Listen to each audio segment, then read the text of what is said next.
Hey guys, Deathtrain here, and today's video is gonna be about CBR being fucking retarded. Bleach, 10 Bankai transformations that don't make sense. The first 3 images we see are Tenta Zangetsu with Horn and Salvation, Nagirin Maru, and then Ikkaku's Bankai. So let's start. Sajin Kamamura's Dangai Jo. We kickstart this list with a character whose most people find to be quite forgettable. I don't. I think he has a lot of impact on the story, especially in Soul Society and the Thousand Year Blood War. And in the Urankar arc, since he has to, kill his best fucking friend, basically. His forgettable Bankai is a great way to illustrate how boring this character actually is. I can literally give you 3 reasons why his Bankai is cool as shit. 1, it has a fucking cool-ass form in the Thousand Year Blood War. 2, it's the only Bankai in history that can heal itself.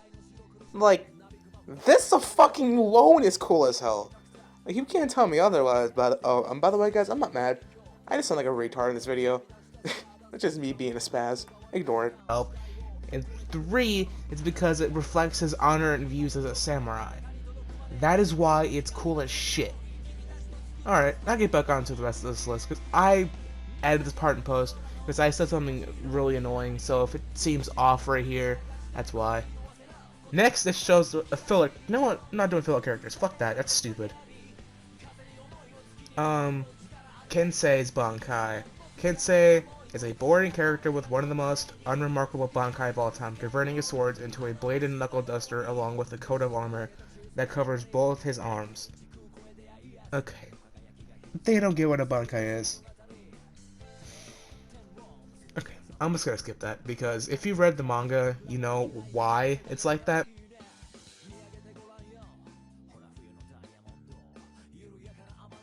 Line of the manga, he always has Tachikaze in its Shikai release form. It takes the appearance of a knife. Fought against the Gillions, Kensei just takes this knife and he holifies, and he takes this knife and just slams it right into one of the Gillions' masks, and the head just exploded. It just boom! So, it has destructive capabilities, and when he goes into his Bankai Tekking Tachikaze, we see that expanded upon a little bit. So, in his Bankai, he basically gains a set of brass knuckles, but they're kind of like blades that are coming out instead of like, typical like brass knuckles. Although he can turn them into regular brass knuckles when he wants to. So, the blades on his hands are kind of malleable. He can make them into whatever shape he wants. He can make them into like curved blades, or he can make more straight like a razor edge blade, or he can make them into really not blades at all, just little protrusions that come out of each of his knuckles, so when he hits you, it deals a lot of damage. No Shikai and Bankai are going to be different. Kaname Tosen. He is certainly an interesting character from his role as a partner in Aizu's betrayal. However, his Bankai is woefully inadequate. We say this because the Bankai is just a bunch of rings that float around and create domes that negate a person's. If he wasn't fighting someone like Kenpachi fucking Zaraki, the guy whose Bankai turns him into a feral animal with nothing but raw instincts, that alone should tell you how his instincts are. He would have won. And then let's go to Rose's Kinshara.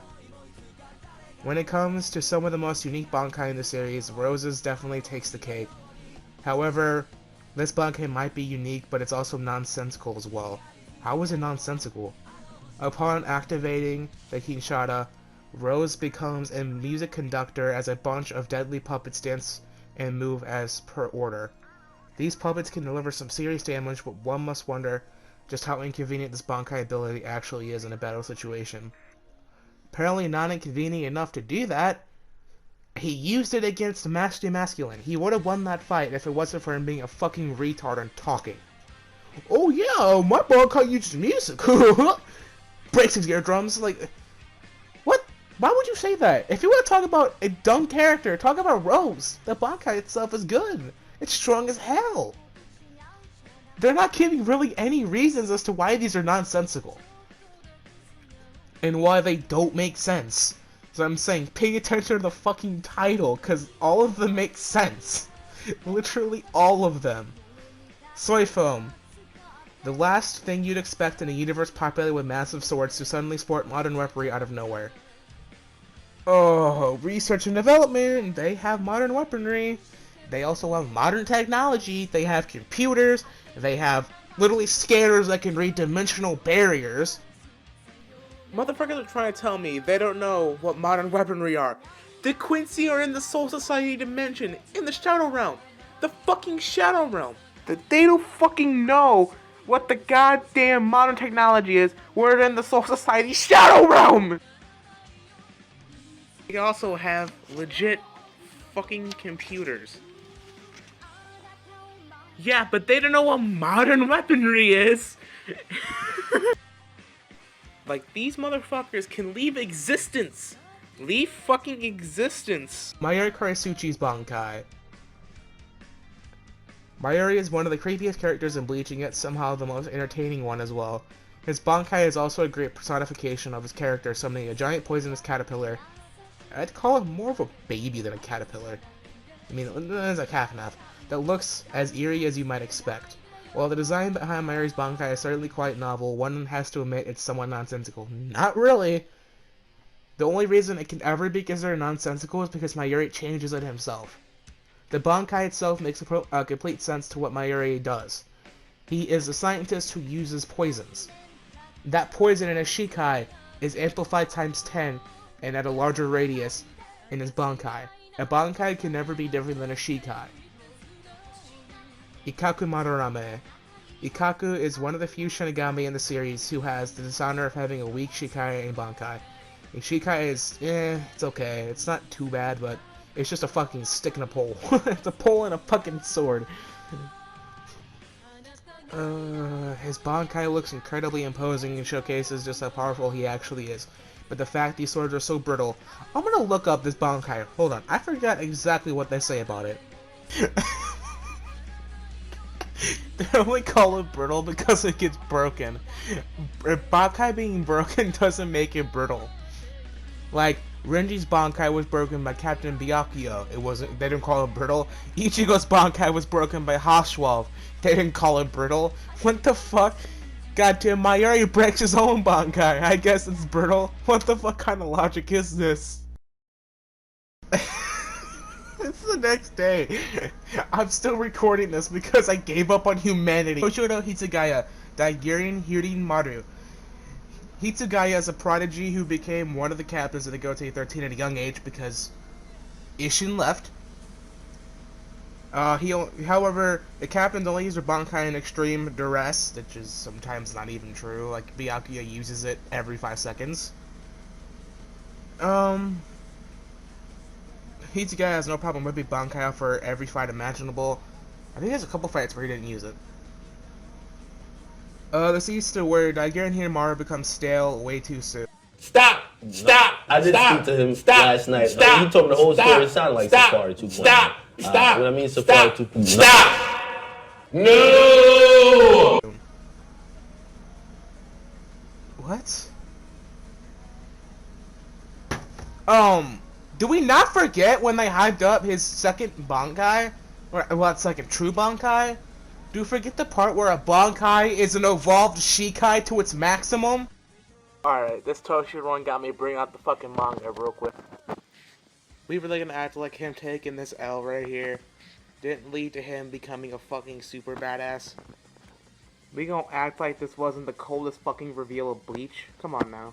Ichigo Kurosaki, Tenso Zangetsu. Out of all people on this list, Ichigo is perhaps the most powerful of them all, and also done the most injustice by Kubo. How? Please explain this one. Go in depth, because I swear to God, if you say because you all broke it, I am going to break my phone in half. Not really. I'm not that mad about it. I don't care. It's just funny to me. While his old Bankai was certainly quite interesting, his new Bankai was what most people were waiting for bated breath. Fans couldn't wait to see the powers that Ichigo could possibly wield, only for his Zanpakuto to be cleaved in half by... No! That's it. Nope.